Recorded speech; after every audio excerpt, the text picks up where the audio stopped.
கன்னங்களா இல்லை தென்னங்களா? இந்த கண்ணம் எல்லாம் உந்தன் சின்னங்களா? இங்கு நான் இருந்தேன் வெறும் மெய் எழுத்தாக, நீ வந்து சேர்ந்தாய் உயிரெழுத்தாக.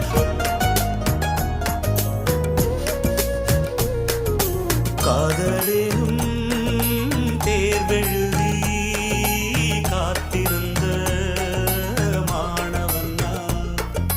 காதலேனும்